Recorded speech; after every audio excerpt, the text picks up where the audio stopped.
Hello guys, and welcome to a new Wargame video today by me, Vulcan. Today I'm actually playing a 3v1. I'm on my own against three guys who you've possibly seen before with me playing, and that's Boogie3, Maciek and Freddy. I don't believe I've played with Freddy before, but Maciek and Boogie3 I've played with both before. But anyway, this was just a fun match. I can't stress that enough. And I decided to show it in the end purely because we did play other 4v4s, it's just that they weren't as good and they didn't really show as much strategy as possibly this one did, because although it was just for fun, obviously I was trying to concentrate and beat them, you know, as a competitive person would. And I thought, yeah, it'd be a challenge and beating them would kind of feel good. Anyway, you'll see how it goes.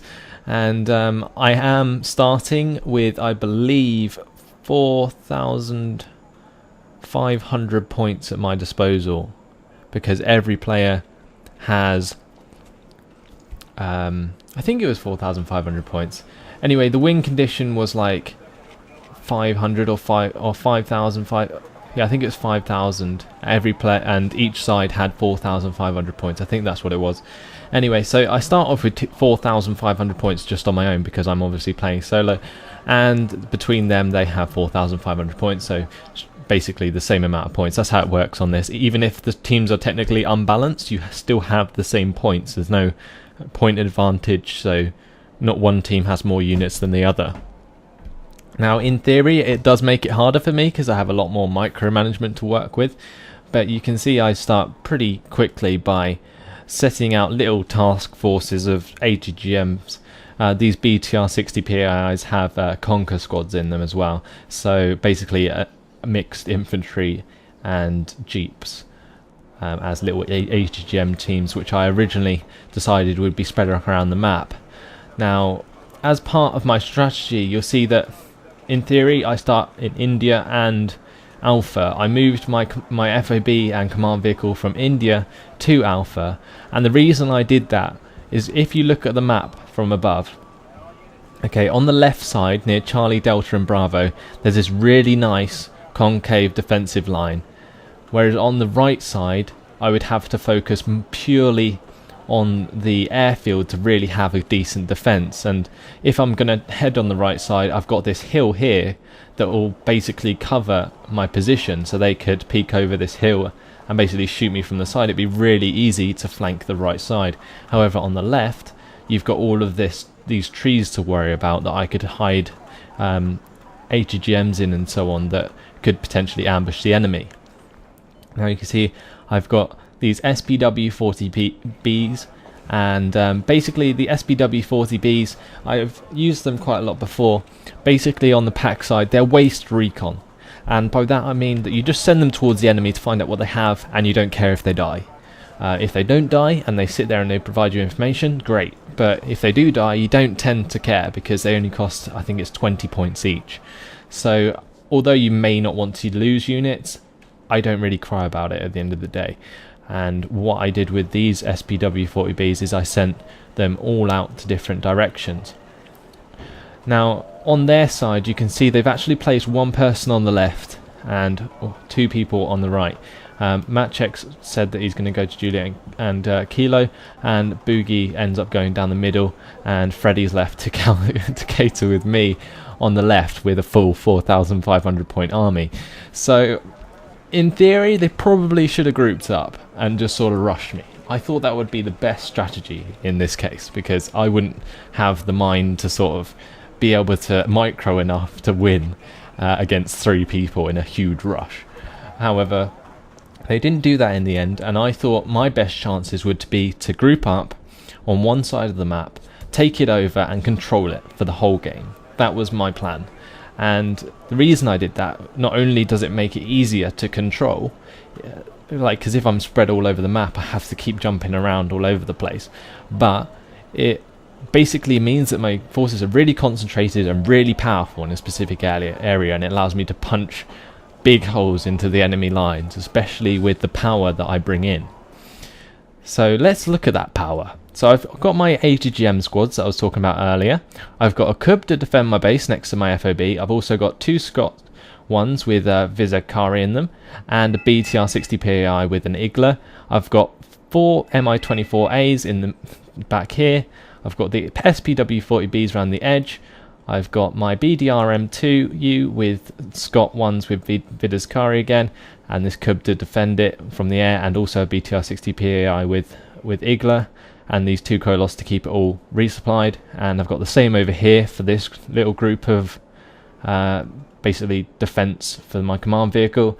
In the middle I've got 12 Zarlos, BTR 70 Zarlos. I've got 4 T80Us because I'm playing against 3 players. I get the equivalent of 3 times all of my units, so I can potentially bring in 6 T80Us at the start. I decided to bring in 4 because it would be easier to control. I've got a couple of Book M1s, a Buratino, a UAZ 469 with that's basically my recon. I've got 4 UAZ Conquers, and I think that's about it. I've got a Cub there which is going to defend it. And after I sent all this out on the left, I basically started spreading out all my ATGM units and moving the rest of my stuff. Now here he does make a good move with these Gazelle cannons. He does spot my BDRM-2U very early in the game. What he doesn't anticipate is how much heavy AA I would have here. 2 Book M1s, I stopped them immediately to fire at these Gazelles, and the Cub back here that was already got into position also took its shots.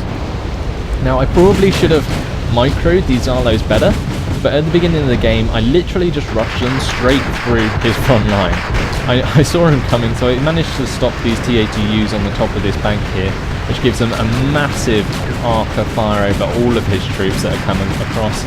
I also have this Buratino which absolutely sprays the hell out of this and gets me a ton of kills. I can't actually see as much which is behind all of this forest here, but I have enough sight to be able to see what's really going on, and I can spot his command vehicle back there. Now on the right, I forgot to mention, I had 8 Topaz ones with Smech in them. I'm just going to call them Smech because I can't be bothered to try and pronounce that. Still didn't quite learn that one from the last time. But yeah, in the meantime I've got my UAZ Conquers and the PTUR Conquers just slowly taking out units.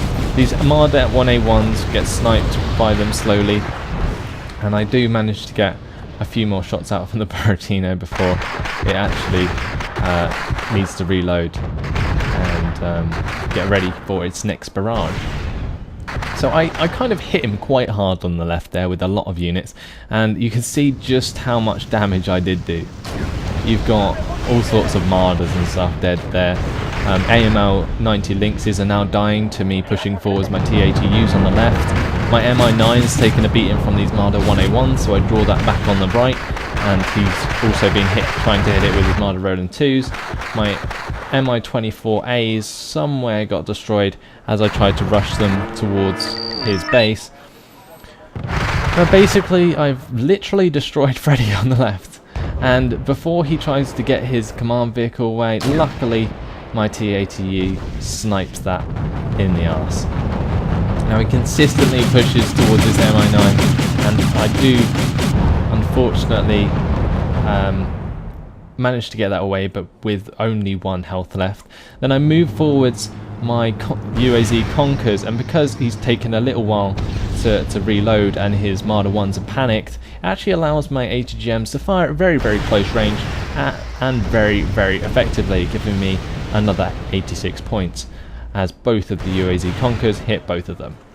Now Boogie actually brings over a Gazelle to have a look what's going on, but my Book M1 is basically controlling a size of about that big around the airspace of Charlie, Delta and Alpha. He had no chance with that about to get any kind of recon with a helicopter.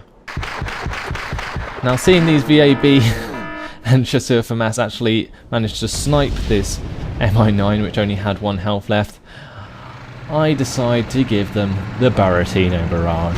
Look how close range this is. It's just ridiculous. But I absolutely annihilate his forces. You see all the points popping up there as he gets completely annihilated.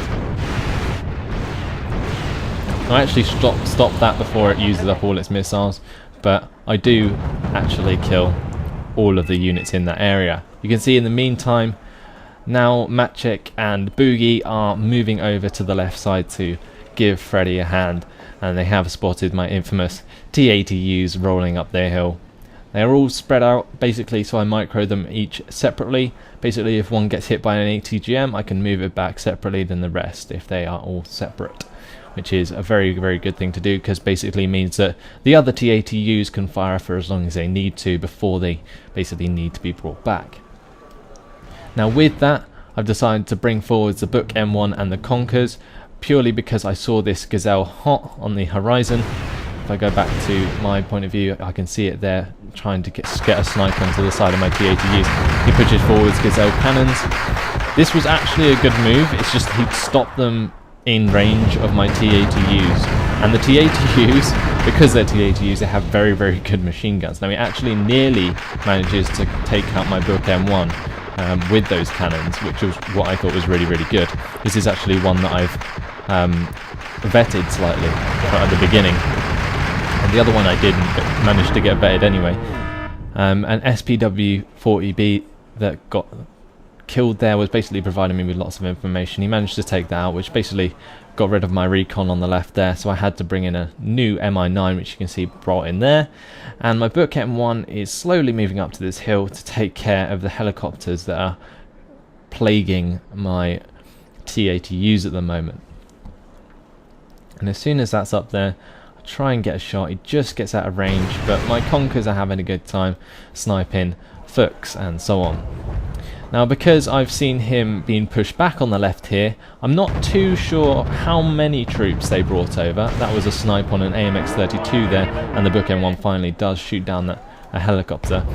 But I bring in loads of Topaz 2As. Now these are the armoured personnel carriers with recordless rifles on them. I bring in 10 of them to sweep through this forest here on the left. In the meantime, they're pushing Leopards and all sorts up onto this hill, straight into the line of my T-80Us, which annihilates his Leopard 1A5s. Leopard 1A5s are quite good vehicles, but they're not too great. Anyway, I don't want to outstay my welcome. There I was kind of shitting my pants that I'll get hit in the rear arm and then with an ATGM, but it didn't happen. And this one here is very, very low on health, but luckily the Panzer Grenadier fired at this one and not this one, and he manages to get away with it just fine. So because he was starting to use a lot of ATGMs, I thought it would be a good choice to eventually pull back. So you can see how much my Topaz 2As push into this forest here before I release the rifle squads. I've got the rifle squads back here doing their job, but you can see the Topaz 2A can fire at this marder and do a serious amount of damage, and once I do drop out the rest of the troops, they can basically, the Topaz 2As provide amazing fire support against enemy troops. Now in the meantime, Maciek actually manages to get some weasels behind my lines, and he hides them in this town here. However, I do notice, as you can see by me moving my command armor out of this obvious forest area to a headline. In the meantime though, my Smech are still going at these Jaegers, and on the left here they're taking out the Marders and nearly catch on to this Lux, but unfortunately because of their inaccuracy they don't get the kills there. Now the reason I'm using Smech instead of Motorstrelki or Motorstrelsi is purely because the Smech are actually better against enemy infantry. They have that 6 accuracy instead of 5 or 4 accuracy. They come with the worst AT missile, but because I'm using the Topaz 2As with them, they actually are very effective. And you can see there, even at close range though, just because they have that 10 AP power, I did manage to destroy his Lux recon.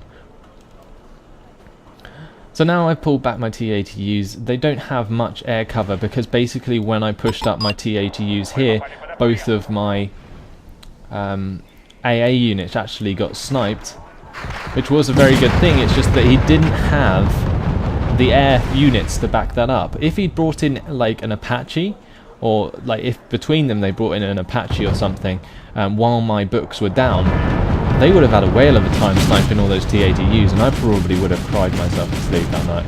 However, they didn't, and luckily I get away with it. However, Maciek does get his weasels up to my base, and that wasn't really me being careless. I saw it coming because I did move my BRDM earlier. But you can see here how I have this like reactive sort of defense, because I had all of those ATGMs spread out at the beginning of the game. Those 6 squads of ATGMs, I plonked one here, one here, and the rest around, which I think have now been destroyed. But basically, these covered the whole area. You can see they've actually run out of ATGMs, because as he was pushing more weasels through this gap in between both of these hills, they just shot them from both sides. It was like a massive ambush, and it wasn't intentional at the time. I just knew that if I spread out these ATGM teams, I'd be able to take out units that potentially were trying to get on my flank. And then again, you can see me now bringing in shilkers spread about in the forest, just in case they now try to go for air units and air supremacy, which could have potentially worked at this point in the game, purely because most of my big missile AA is down, other than this cub which is protecting this command armor. So at this point they are doing very, very well. Like, I expected that at the beginning I would do a large amount of damage purely because of my concentrated force, but in the long run I really expected to get taken out. There he sends forwards a Gazelle recon, and he does manage to spot my BRDM 2U, so I do move that further into the forest on the left so that it's not so out in the open. But my cub does manage to shoot down that Gazelle before it stays around for too long, and I do see the Super Chinook on the right, which kind of tells me that something's been resupplied. You can see how the resupply's gone on it, and if he's flying a Super Chinook from down here, that means he has units in this local vicinity.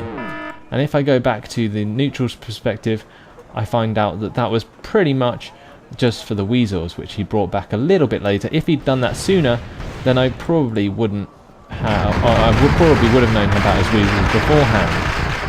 Anyway, with him pushing more on the left, I've actually brought in some reactional infantry, which is more Vizicari, and I do take out a couple of VABs there, as his Legion for Mass are completely surrounded by my Vizicari, both on the hill and in the forest in front of them.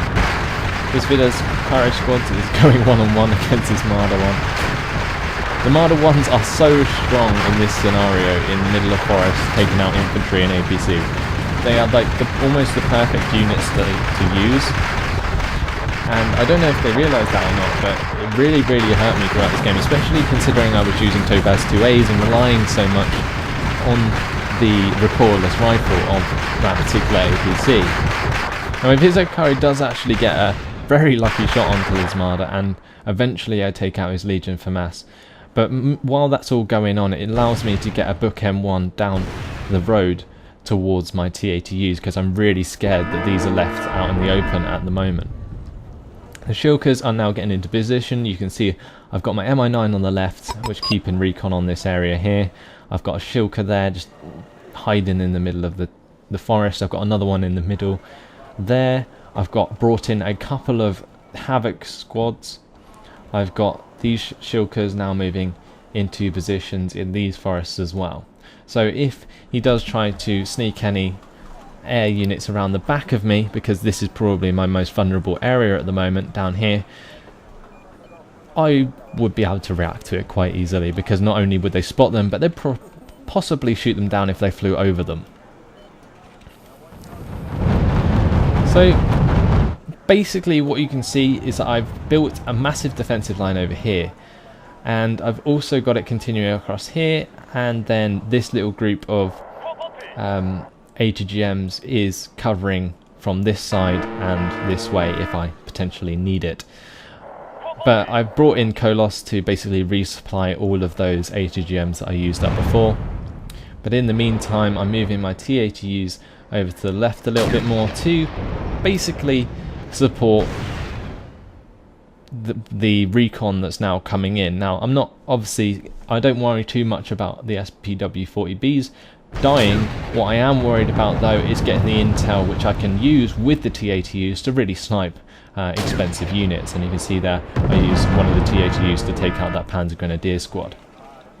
But the idea was to just get these SPW-40Bs up onto this ridge here, so that I could really see what was going on and whether or not it would be worth risking putting T-80Us up there. Also on the left, you can see I'm pushing forwards a couple of Sukhoth ones with Izakari, which eventually spots some Retro Mass, and then absolutely destroy them. That's like 5v20. Pretty outnumbered, unfortunately. Anyway, as soon as my SPW-40B comes up, look at the ATGM spread on this. You've got all these ATGMs trying their best to get an aim. If I put an T-80U up the middle here, basically what would happen is ATGMs would hit it from both sides, and that is not what you want. So just by putting up those 60 points worth of recon, I really identified that this probably wasn't the best place to put my T-80Us, although I do prepare for it. And the reason I do prepare for it is because I decided that if I was going to push up, I would need support. On the left, they're still harassing me with weasels. My Shulker lights them up while my Vizikari takes them out with nice accurate rockets. They do have an accuracy of 8 and an AP power of 11, which is very, very nice. And the T-80U has a bit of a flop ATGM there as it tries to fire at these weasels quite far away.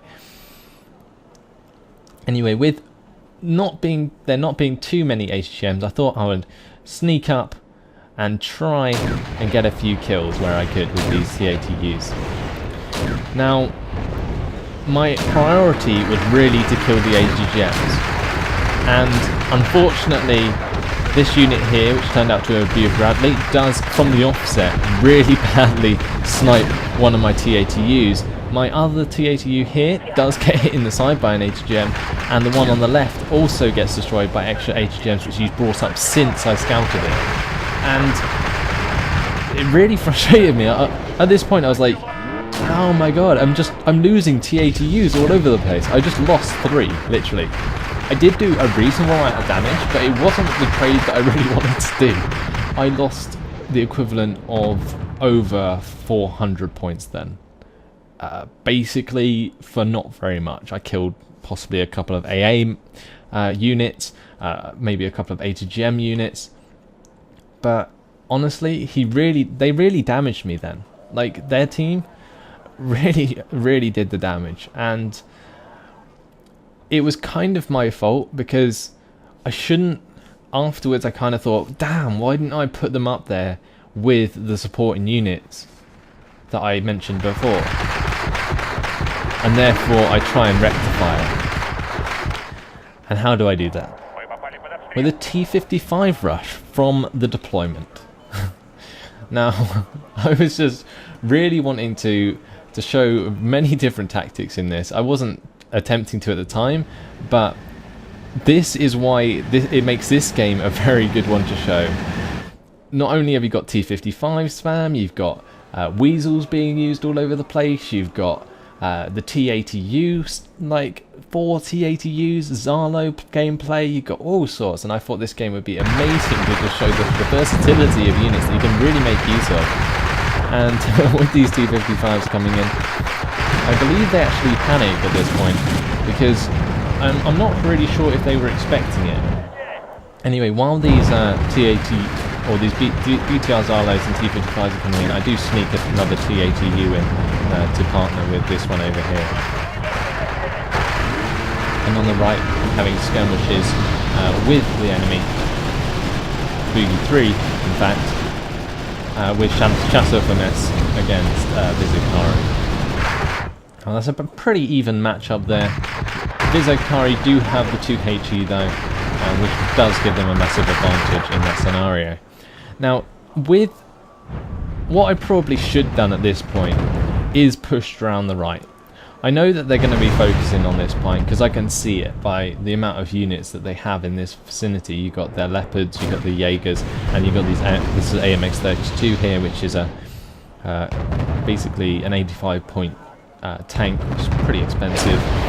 But my T-55s were a good choice in the end. I do a lot of damage. You see, these Leopard 4A1s are worth 45 points each. My Leopard 55, or my T-55s are actually worth 20 each. So I can lose 2 T-55s for every one Leopard 1A1 or 1A4. And that's more or less what I do. You can see there I take out that one for 56 points because it got vetted.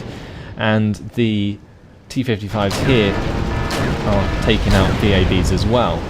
4 VABs, which instantly pays off for a couple of T-55s again.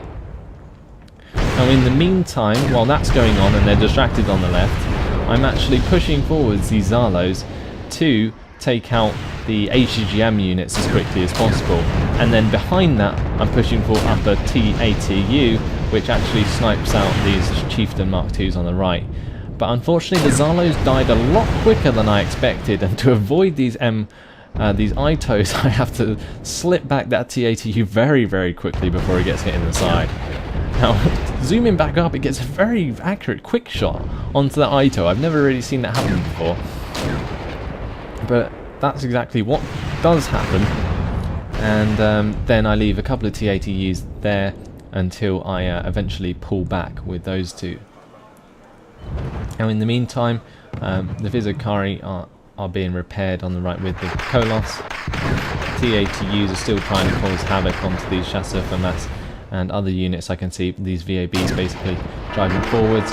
His Jaguar 2, however, did get a nice frontal hit onto my T-ATU, so I had to bring that one back, and this T-ATU has a last shot before I decide to do the same. Anyway, throughout this battle, there are a couple of things I could have done better.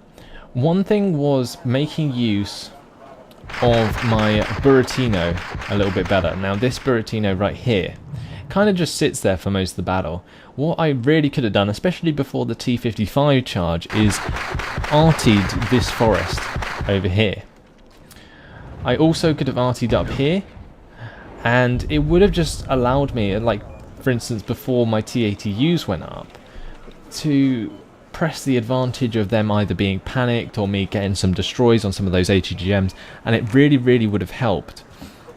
However, I didn't, and therefore I lost a lot more than I probably should have.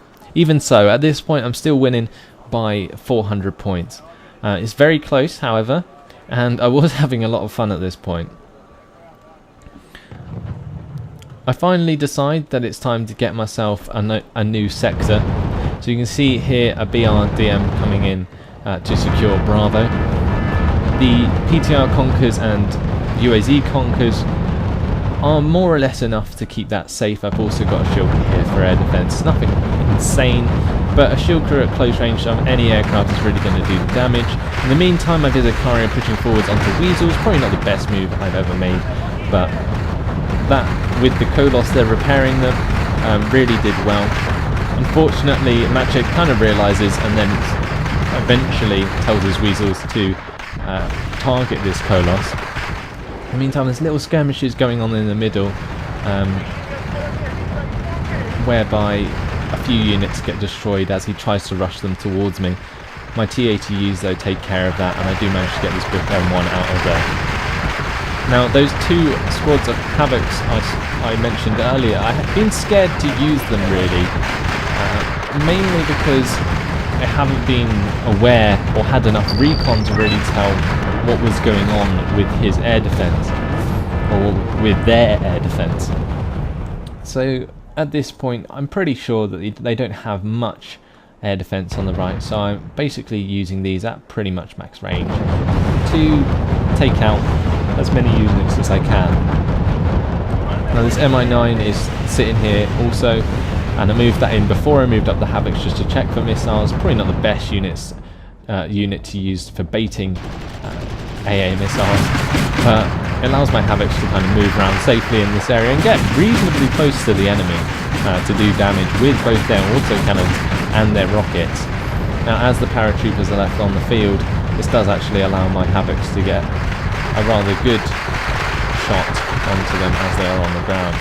You see the 8 left just get absolutely annihilated by the rockets, unfortunately. What they could have done there, Freddy could have put his Saracens into this village and sort of duelled with my Vizicari rather than leaving them out in the open to be hit by all sorts of stuff that was hiding in the forest here. Now seeing this Super Chinook, it didn't auto fire at this actually. I had to manually click on the Super Chinook, but the Cub goes for it, does get a nice hit onto that. Unfortunately, the Cub at this point only has 8 HE power, so it doesn't one-shot the Super Chinook.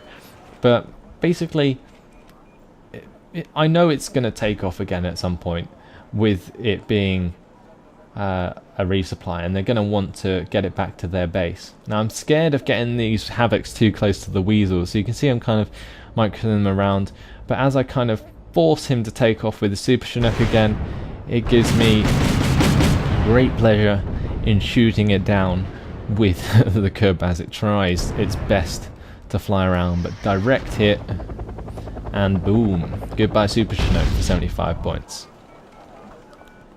And with that job done, Mi-28 Havocs going back to base to resupply.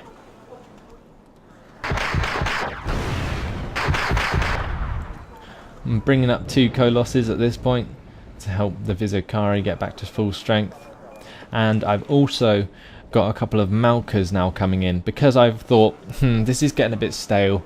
There's big stalemate going on between me and the enemy. There's 14 minutes left on the clock. I need to do something that will allow me to get more points, so I thought, hell, let's try out some Malkas, the new long-range super accurate artillery. You have a look, they actually have 16 accuracy at 42,000 meters, which is quite large.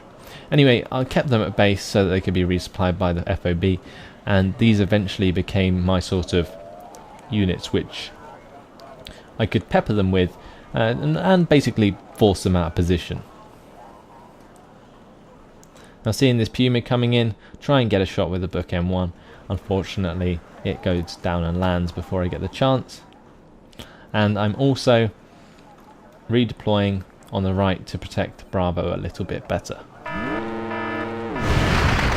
Now with 3 APCs that I have left, I basically put them up here to check for ATGMs, and you can see just by that one Scott one up there, basically ATGMs flew from everywhere. And just to be a little bit more sure, I also bring in the SPW-40Bs. Now these actually reveal this unit here on the left, which is harassing my reinforcement point, which isn't what I want. I don't want to recon seeing every unit that's coming into the battle, so I do have to deal with that eventually.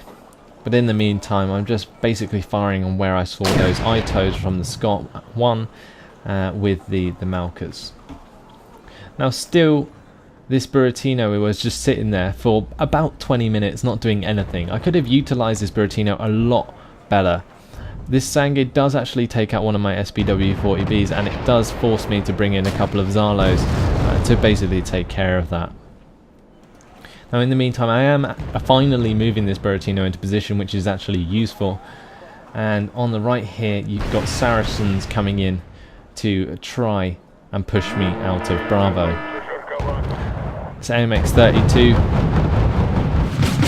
gets onto the side of my Zarlos as they travel up the hill. Fortunately enough for me, it's very accurate, 11 accurate gun does miss a couple of times, which isn't something you normally see, but 4 BMP2s do take care of that with their HGMs, and the Zarlos move up to kill the Sangay.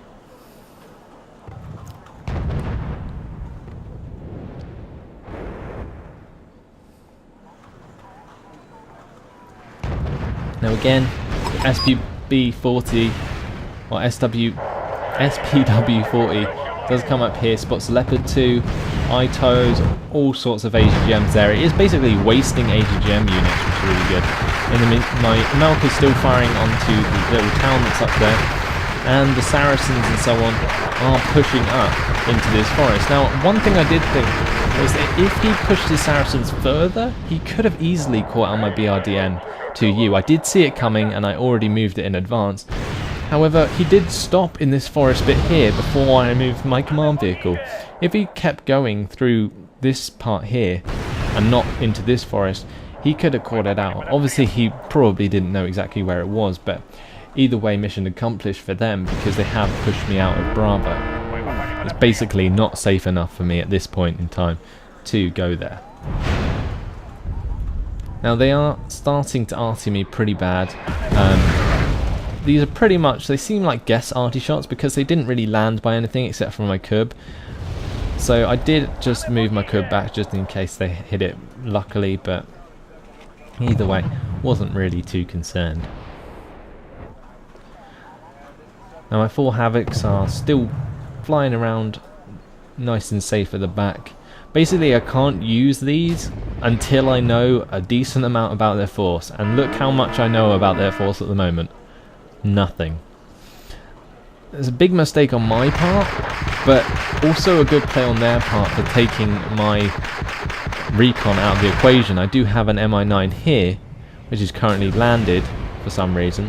I probably didn't realise that nearer the time, but that would have been nice to have up in the air to be scouting around. I have no idea where that's landed. Probably because it's by the Kolos, actually. Yeah, that's probably why it's landed. Which is a big mistake by me. It would have allowed me to see a lot more if that was actually up in the air. But there we go. Mistakes made on every game, so I push up a couple of Vizicari squads anyway. And the funny thing is, because he's using so many ATGMs, the only thing that can actually fire at it is this Leopard 2 on the right. And it allows my Vizicari to actually get quite far up and spot a few units for me to kind of work out what I'm going to do. Now I do see there that he does have these AMX-30 Roland 2s. Not exactly like the ones I would choose to use. I like to use the Marder Roland 2s personally. But either way, they are very, very good, and I decide to try and arty them. Now, because my Vizicari actually die while the Buratina is firing, it goes from corrected shot to uncorrected shot during the barrage, and therefore the missiles actually spread out a lot more than I intended to begin with. Now, with that being artied on the left, I assumed that I would be able to kill those Marder Rolands, and I made a huge mistake in not anticipating more AA on the right side. Now, just a tip here. I moved these Havocs forwards, right? That was a massive mistake. I shouldn't have done it. But basically they got caught out. One got shot down before I could do anything about it. The second one, however, I actually microed behind this forest here. So that the Marder Rolands that were sitting on this side couldn't see it with the line of sight, which actually saved this Havoc's life. Now, instead of sending it all the way back to base, I just used these 2 Colosses that have been sitting there to fix that. But basically, by using the micro behind the forest, I actually blocked the line of sight from these Havocs, and luckily the one on the left didn't manage to hit it at such a long range. So that Havoc is lucky to be alive, to be honest. But at the end of the day, it was kind of fun. Now, more Topaz 2As now coming in to the right side to take care of all these paratroopers and Saracens. Basically, because I'm using Topaz 2As, you can see just how powerful the recoilless rifles are against the paratroopers. As soon as one fires, for example, this Topaz 2A just took out a squad there, those two Topaz 2A just took out those 2 squads there. With the support of the SMEC, it basically means that I won that outright, purely because I had those APCs being used. They are so good to support your troops. Unfortunately, he has green jackets, and those green jackets do have reasonably accurate AT missiles. So look, they've got 5 accuracy and 10 HE power, so they do manage to snipe all of my APCs, but at the end of the day, I have way more men than they do. And the green jacket squads are only 5 men each. They only have 2, so running at them with in excess of 20 to 40 men, they're gonna die, no matter how good they are. And there you can see that squad goes. I've got a Topaz 2A moving over on the left here. It does fire a shot very, very close range into the Sangay. Unfortunately, the Sangay is a little bit more powerful. That goes pop. And the SMEC follow up into a barrage of fire from both the Sangay and the infantry that's in that forest there. Even if they are Lad Stinger squads, the SMEC is still going to die very, very easily. as a tank shell hits it straight in the face. These ones on the right here are being pressed by more green jackets. I wouldn't recommend ever pushing green jackets in against other infantry on purpose. That seemed like a bit of a waste to me, because you can see that I didn't lose a unit. I lost quite a few men, but none of these units actually died, so kind of wasn't the best move. However, what was a good move was arting it with these 4 paladins back here. These aren't paladins, because I do check my replays before I play them back, just to make sure I know what I'm talking about. If I go to the neutral perspective, you can see there's 4 paladins there. They now have 12 accuracy on their cannons, so they are pretty accurate, and they do chunk away at my smech very, very nicely with those shells. You can see as they land next to them, they wipe out a squad completely. That's giving them a nice 17 or 10 to 20 points each. And you're probably wondering, what the hell is all this spam on the left? So, this was my plan. If we go back to my perspective, I can't see what's going on, and I need to clear out the HDGMs. So I basically took the cheapest units on my deck, the SPG9s, I vetted them max, and I brought in tons of them. Now I probably shouldn't have done it the way I did at the beginning then, as in bring them in separately. That was a big mistake. Basically never do that. Basically what I had, I clicked it once and I clicked shift and spammed it everywhere. What you need to do is click them 4 times so that you get 4-man squads. And the reason for that is because basically there's a reinforcement queue, and you can see that's affected how fast the reinforcements come in. Your reinforcements don't all come in at the same time, no matter how many you're trying to bring on the field. They come in their squads. So for example, I needed to bring in 4-man squads to get the most in at the right time, and you can see eventually I sort of figured that out, and I do bring in my SPG9s in more 4-man squads, in 3 4-man squads. But these ones that are here to begin with just sort of act as little scouts just to kind of find out what's going on. You see on the minimap on the top right, actually, you can see that crescent I was talking about, of where I was basically making a line of defense. It worked out very, very well in terms of the defensive nature of my line. Once I forced an advantage, it was kind of like their move, which is really what made this game fall in my favour. Because I used the big punch at the beginning to make such an advantage, it was always their job to get those points back, no matter how many times I pushed towards them. It was their job to push me back. So anyway, I eventually send up the SPG9s. They can't fire on me, they have to get quite close to actually effective. But on the left here, I'm trying to push forwards these SPG9s, but they just don't get anywhere. I thought I would just try them out for the lols, as it was nearing the end of the game. And I do stop them, take a few shots, but they're just too inaccurate. Get this one into the hedge line to see what I can do. But again, nothing really happening. So what can I do? Well, I've got Buratino's hitting here, so why don't I use that to arty it? That's exactly what I try and do. Unfortunately, I waited a bit too late to do so. And with that, because I waited too long, this is no longer corrected shot, and the missiles spread way too much. If that had spread less, if we go into the neutral view, you'll see I would have destroyed Marder Roland 2s, this Jaguar, this Lux A1 here, this Marder Roland 2 here, these Jaeger squads. You've got the Chateau Famas back here, probably would have been destroyed if it was much more concentrated. But at the end of the day, I did it too late, so I couldn't really make the most of that. And well, I've got these BMP2s here. These are basically the supporting troops that I decided to use in the end for the T-80Us, basically because they have auto cannons and they have HDGMs. You managed just to shoot down my MI9 there. I instantly bring in another one and a UAZ as well, just in case. But at this point, there's 45 seconds left. I basically told them that that was happening. I don't think they really realised near at the time.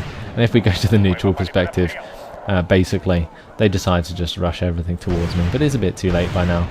And, well, this push on the right's a bit too late, and I notice it coming, and even though it's only 20 seconds left from the game, just to be safe, I get my BRDM out of there. I'm only like 300 points ahead at this point, and the last thing I want to do is basically make it so they have more points than me. But with 5 seconds left on the clock, the game's so finished now. I kind of figured out that I could push through this point, but there was no point at this. And there you go. So I kind of did win in terms of points, but in theory it was a draw, because we're within 10% points of each other. So they got 4,587 points between them, and I got 4,904 points. Anyway, it's not often I do like unbalanced battles like that, and I thought that was really, really fun. And hopefully you guys enjoyed it. I'm not trying to show this to brag at all. This was honestly just a fun game that had some really good examples of strategies, and I hope that you potentially learned something from this, or you just enjoyed watching it because it was a massive clusterfuck. But there you go, guys. Hopefully it was good. Anyway, thanks for watching. Hope you enjoyed it, and I'll see you in the next one, guys. Goodbye.